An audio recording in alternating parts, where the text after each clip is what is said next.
Emma, before all of this, before all of alcohol freedom, who was Emma? Yeah, so I was the type of person who had everything together on paper, right? I was traveling, I had a great job, everything was going well on the outside. But on the inside, that's just what people didn't realize. Like I was struggling in the day to day. I was running on fumes. I had the foggy mornings, the energy crashes, and it just felt as if I was kind of swimming, trying to keep up, and I was just treading water. So, yeah, it looked good on the outside, but it didn't feel good on the inside. So then, like, what was your relationship with alcohol while you were going through this sort of muddy inside? Yeah, like it's a great question because it was completely functional. There Wow. weren't any of the red flags, which, like, Emma's got a problem with drinking, right? And it was just so invisible for everyone else. I wasn't drinking in the mornings. I never missed work. I never ruined relationships with my drinking. But it Hmm. was at the point where alcohol was just integrated into everything. It was in the client dinners, the networking, all of my social events were surrounded with alcohol. I got kind of used to using alcohol as that wind down after work, that transition. And it wasn't, I wasn't using the cheap alcohol. It was like the premium wine, the fancy whiskey. So it never seemed as if the typical and traditional person who has a problem with alcohol, if that makes sense. Well, it makes sense. And obviously, we see this in many of our personal lives and friends, family, and individuals. But there obviously was some sort of a tipping point. Like, when did you realize that it was alcohol that was driving the show and not Emma? Yeah, that's a great one because it's a really funny story. Because at this time I was living in Colombia. I just moved to Bogota, and my housemate had realized that I was drinking quite a bit. Mm. Nothing scary, but he made a bet with me one Sunday morning. He saw us hungover, and he was just like, Emma, I bet you couldn't not drink for 30 days. And so because of that, like I'm so stubborn and strong-willed, like of course I'm gonna fucking do it. But that instant fear that I had inside myself, like shit, like 30 days, like what am I gonna do on 4 weekends? Like what am I gonna do in the evenings when I get home from work? How am I gonna de-stress? And just that initial fear kind of like really sparked the idea that like maybe alcohol's a little bit more in control than I want it to be. So that 30 days, did you go 30 days or was it like another cycle? You did the first 30 days, did it work? Yeah, of course it did. It did. Like Well, I then was how gonna, did you do it? How did you do 30 days cold turkey? I mean, I know you yeah, talked about the physicality, the emotions that are attached to it, and then like your social environment. How did you do it? yeah. So I just grit and bear it, willpower, all of Wow. the things that aren't sustainable, right? We can do that for 30 days, but essentially, like socially, I didn't leave my house. Well, I went to work, did the normal things. Weekends, I didn't go out on the weekends because at that point, I didn't know how to socialize without the booze. Yeah. Emotionally, I think I just turned to like emotional eating, Mhm. right? So instead of like drinking the glass of wine afterwards, I face dive myself into a bag of sugar, into candy, sweets. Um, yeah, So it was like you just replaced one thing for another. exactly. Yeah. Because the uncomfortable emotions still came up. I didn't know how to handle with stress, anxiety, or any difficult emotions. So I was just using and looking for different coping mechanisms to deal with those emotions. And So what socially, I just isolated myself. so what happened next? Like, you did the 30 days, then what happened? Did the 30 days, felt great physically. Energy came back, the brain fog lifted, kind of more motivation for life. And so I decided to continue. And so I did. And I just did it in a really unsustainable way. So I didn't go out socially. I wouldn't go to pubs, I wouldn't go to clubs, like anything. I was kind of scared. I was just like, I don't want to be in those environments that are going to tempt me, they're going to trigger me. Um, and it worked for a couple of months. until I started dating this new guy.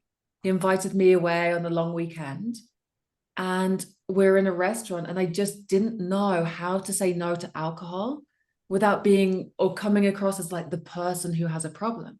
Yeah. And so, and there was pressure from him to drink. Like he wanted me to relax and enjoy the time. And so I drank. And And that then was what? my first relapse. What happened? I felt like shit and I hated it. Wow. And then that's when I realized that obviously we've got like the physical element of not drinking, but we've also got the social. And I would never get to a position where I wasn't going to drink in the future unless I learned how to socialize without the booze. So I started putting together an action plan and like listing all of the different social events that I wanted to go to. Like I knew I wanted to date in the future. So I was like, okay, how am I going to date without the booze? How am I going to explain to somebody that I'm not drinking? That doesn't put me as an alcoholic. It doesn't put me as like the weird person. Right. So I just came up with these different scripts of like what to say in this environment, what to say here, and started testing them until I felt really comfortable socially without the booze. So you put together this system, and is that sort of what created that foundation of what you offer your clients now? Yeah, totally. So after the social, like I did that for a couple of months and then boop, I hit another dip where there was an emotional reason. I didn't know how to handle that emotional situation without the booze. And that was the missing piece of the jigsaw. So like I put it now as like there's the mental freedom, getting rid of like the mental cravings, like that desire to drink, and then the physical freedom of like the physical detox, the social freedom, learning to socialize, be with anyone in any situation, just without the booze, and then the emotional freedom, learning how to deal with those uncomfortable, difficult emotions without that glass of wine. So they're the key four stages that I take my clients through. So going back to sort of your origin story, how long did it take you from that first 30-day challenge, I'll call it, from your friend, Mm, to where you really felt like you had all of those pieces of the puzzle baked in and you didn't feel like you were in danger of that next relapse? yeah, it was a good year. Good year. Yeah. It's just trial and error. Like, and this was over 11 years ago. So we didn't have much awareness about not drinking, Yeah. apart from the AA community, right? Obviously, like nowadays, there's a lot more information out there, but this was completely like driving blind, right? Trying to figure it out, pulling all of the pieces together. And then, yeah, after that emotional piece, that's the real key to lasting change. So what does that look like when you put it all together in your day-to-day life? Alcohol just isn't irrelevant. Mm. It's like a super full life where alcohol just doesn't play a part. But it's that work. You had to put the work in to get to that point. Of course. Yeah, yeah. But it doesn't take as long as people expect.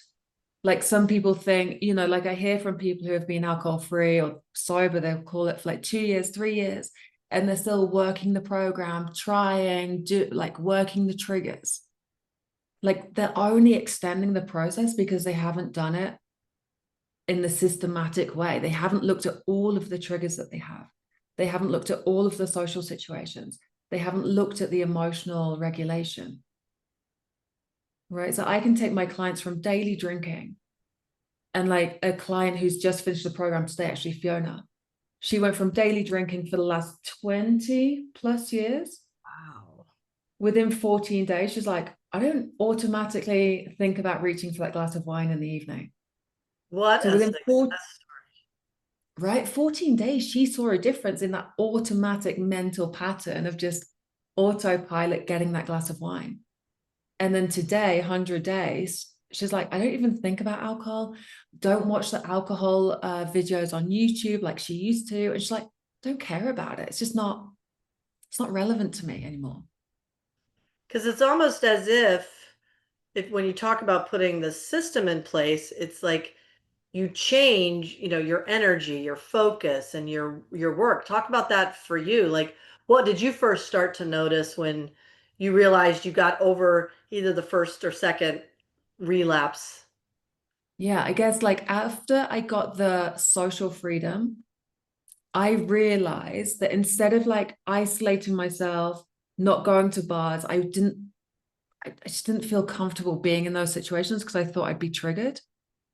It was a complete flip because I started going clubbing again. I was going to Wow. parties. I was the latest one out, like getting home at 5 a.m., not touching a drop of booze, but still really enjoying those environments and going like, yeah, I can do this without booze and it's not taking away from it. I actually enjoy it more. I can dance, like I can dance without booze. Like that's a radical Right? thing for a British girl, right? Well, I mean, think about it. That's a big deal. I don't care what country you're in. You can Yeah. dance without alcohol. I feel comfortable in myself, in my body, and I can socialize in the second language, in whatever, just doing my thing and just not needing that for that confidence.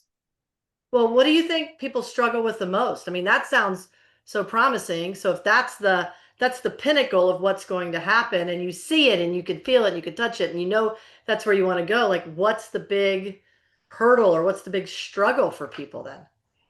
When they are trying to stop, Right. not having the right system. A lot of people believe that it's just willpower. If I try harder this time, I'm not strong like everyone else. So they don't understand that this is a 4-step system that they need to do for that long-term success. And so, like for me, like that willpower, yeah, I can grit and bear anything for 30 days. Most people can. But it's like, what happens after the 30 days? And this is why I'm not a fan of like dry January, sober October. Because, yeah, we can go booze free for the 30, 31 days. But I want to know what happens on the 1st of February. Normally, Right. it's a massive binge fest. Wow. So that just shows 30 you don't have freedom. You just have so much sheer determination. You can do it short term, but if you're fighting it every day, what's the point? Well, when you're working with people who are high achievers, they have overcome massive obstacles in their life, whether it be in their business life, their personal life, a financial life. And so they've shown that they can grip onto anything and just sort of drive it home. Yeah. But then when you get to the other side, you just it's like you release like I love that grip. You just release and you fall and you have this massive. So like if Yeah. you could quietly, secretly whisper to someone as they're think about somebody gripping on right now, what would you tell them as they're death gripping on that 30 day? I can do anything for 30 days. I'd ask them what happens on day 31, day 35. And Yeah. like there's always different approaches to everything. There's a one approach where, yeah, you can be alcohol free, but you're fighting it every day and it's a struggle. One more day, you can do it, keep going. And like, that's bullshit, right? Like, makes you feel bad. It puts you as the victim. It puts you as like you can't control something. Or we could just look at the deep reasons why you have that desire to drink, look at the mental patterns, the autopilot, recharge yourself physically, socially, and emotionally. So you just go like, yeah, I haven't drunk. I don't know what day it is, but I just don't drink. And it's not relevant to me anymore. It's almost like Right. There's so much. the more you count, the more you're going to stop counting. And if you start with a count in mind, there's that next day. But if there's no count in mind, this is the system we're putting in place. It's a lifestyle, Yeah. right? It's changing your identity from somebody who's trying not to drink and I'm on day 22 or 2001 to, yeah, I just don't drink alcohol. Yeah. Yeah, I don't know how long it's been, like couple of months, couple of years. I'm not, yeah. So a lot of people, when they tell me that they're alcohol free, they'll have their specific date in mind. Oh, I haven't drunk since the 1st of July, 2024. Right. Great. Amazing. If you ask me when I stopped drinking, haven't got a clue. It's between September and December because that's when it was around there that my dad visited the last time that I drank. And it was so like I say the 1st of December, right? And then this year will be 11 years. Wow. That's And impressive.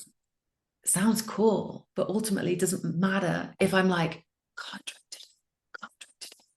Right, I like just what's don't. gonna happen on year 12 or year 13? You're not worried about 12 or 13 or 14 because it just is part So of I your life. am. I just don't drink alcohol. Yeah. And people find it weird. I have like alcohol on the shelf there because I use it for props and videos. And people, Emma, why do you have alcohol? Like, why do you have wine on the? Yeah, it's for the videos. Doesn't that trigger you? Why would it? It's just a liquid in a bottle. Like, it doesn't have a hold over me. There's no power over me. It's just a liquid. Like, It's a lot about mindset and self-identity of who the you are. self-identity, definitely. And then the mental freedom. Like, how are we viewing alcohol? And if we look at kind of like the majority of the people I work with are kind of like 35 plus, so kind of like millennials, Gen X. I remember when I was growing up, like in all of the movies, the TV shows, the cool, sexy main characters always had a martini, a cosmopolitan. There was always alcohol, which was glamorized. You look at the TV shows nowadays, alcohol's glamorized. What's that taught us? Right? Alcohol makes us sexy, it makes us more intelligent, it makes us social. It's part of normal life. So if we've internalized all of that conditioning and teachings, of course, when we're stressed, when we're going to social events, we'll automatically reach for it. But if we can start to break down those beliefs that we have around alcohol, look at it for what it is scientifically, right? Like, I don't think it's like the worst thing in the world, but let's just take a really neutral position and look at it for what it is. Does it make me more intelligent? Not really. It makes me a bit dumb. Does it make me more social? No, it kind of gives me a bit like loose lips after the first or the second one.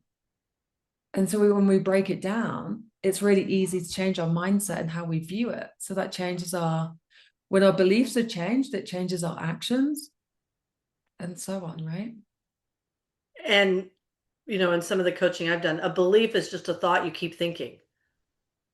So if you just change your thoughts, it really gets down to that mindset and you create these new beliefs as part of your system. But you have Mm-hmm. to have every piece of the system in place to be able to anchor those thoughts into a long, sustainable belief about alcohol. Totally. Yeah. It comes down to awareness Yeah. because so many of us, we're just not aware. It's just so normal to drink. I was thinking about this earlier. It's the same as like marriage. So traditional marriage that have we broken it down and asked what problem is marriage solving? Mhm. Not really. So we just get married because like that's what they do on TV and that's what our parents do. Exactly the same with alcohol. We just drink because it's normal. And I love that idea of looking at it. What problem are you trying to solve with alcohol? Because that gives you a lot of answer and a lot of information that you can use to really understand your relationship with alcohol. This is a key component of it, like especially when it comes to the emotional part. I always ask the clients when we get to like day 30, I'm like, okay, like how was alcohol useful? How did it help you? Okay, it helped me de-stress. Okay, cool. Perfect. We need to find something else that helps you de-stress. Mhm. Because if not, like alcohol is never the problem, right? Alcohol is the solution, right? We've got the problem here. We've got the solution. Alcohol is here. We take alcohol away. That underlying problem is red, raw, and screaming. And that's when people will, instead of using alcohol, they'll go to emotional eating, they'll go to gambling, they'll go to casual sex, whatever it is. But if we can actually address that root problem, happy days. And Yes. that's when alcohol becomes irrelevant. And we also, you'll hear very often that people stop drinking, but they put on 20 pounds. Of course, because they're emotionally eating instead of using alcohol. So would I prefer somebody to emotionally eat instead of like using alcohol? Probably. Yeah. Is it healthy long term? No. No, but through your program, you get to pick what your coping mechanism. I mean, I'm sure you walk through that with your clients of once you identify what's the problem you're trying to solve with alcohol, then you start to problem solve. Just like if Hmm. you're high achieving in business, or and you have this great sort of life, and this alcohol just is encapsulating all of it. When you peel that back, you can say, okay, what is it that I'm trying to solve with the alcohol? And then you can walk through, say, if you're not going to do A, let's do B. And it's Hmm. a build. Exactly. Yeah. One of the clients had a realization that they were using alcohol to emotionally connect with their partner because that's what they did on romantic evenings. They'd get a nice bottle, da da da. So, like, it literally was okay, let's brainstorm different date ideas that you can emotionally connect with your partner that isn't a bottle of wine. And how's that working? Yeah, really well. Like, their relationship is so much better than it was before because there's a real connection. Like, so often we think that alcohol helps us connect, and it can bring us together, but we're not having deep, meaningful conversations when we're drinking.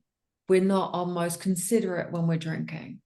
So now, when they're doing their other activities, they're really focusing on that connection and coming together. Like, I've never met somebody who says their relationship got worse when they stopped drinking. Doesn't happen. Wow. Talk about a testament to the program and the motivation for stopping alcohol, controlling your own.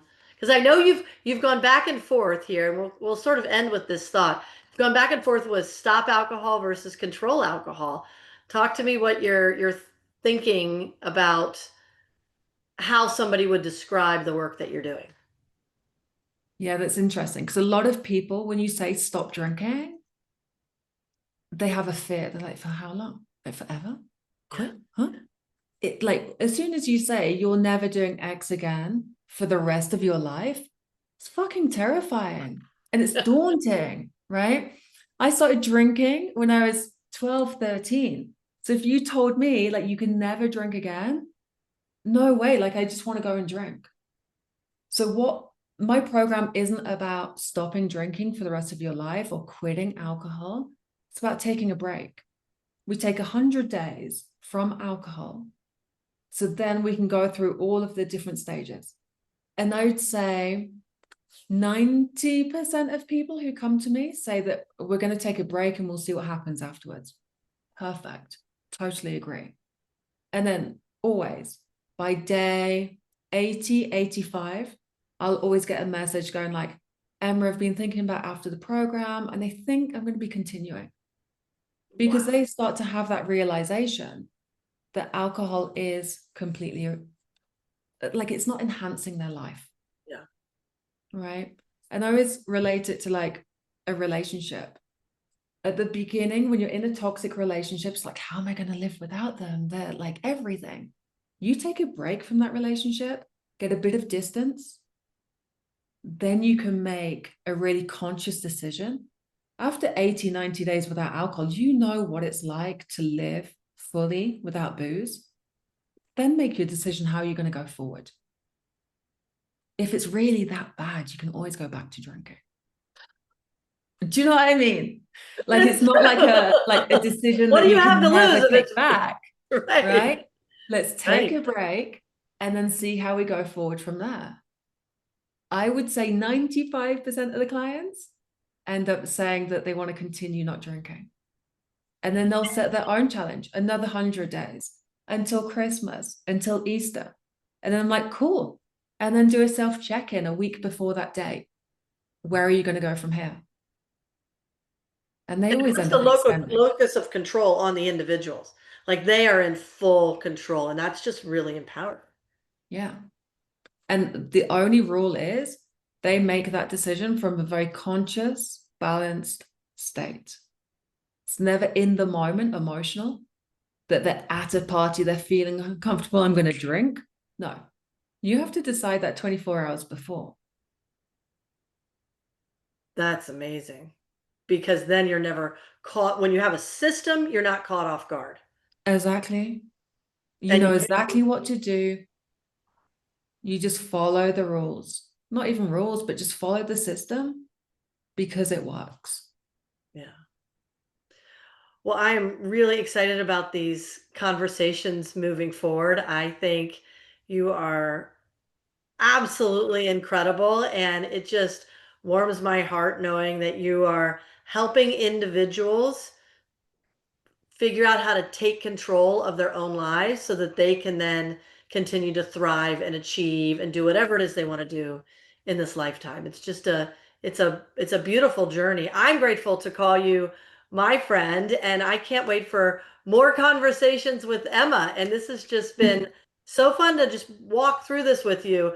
I think we've been friends now for several years, going on a couple of years. Like a year and a half now. I think it's been at least a year and a half, if not 2 years. Yeah. No, I'm privileged to call you a friend. I've loved this conversation today and I can't wait to have more. That was my first podcast episode with my good friend Heather, who I asked to interview me and to have that conversation with me. And this really is a beginning of more conversational podcasts, less scripted, less edited, and more raw, authentic conversations. I think it's really interesting to have that kind of more natural conversation and to listen in on those conversations. So during these series, I will be speaking with other experts that relate to alcohol and also just having more open conversations, discussing certain topics and doing Q&As along the way. So if that's your vibe, stick around, subscribe, and me and Poppy will be back in another episode soon. Right? Which is adorable. Ciao.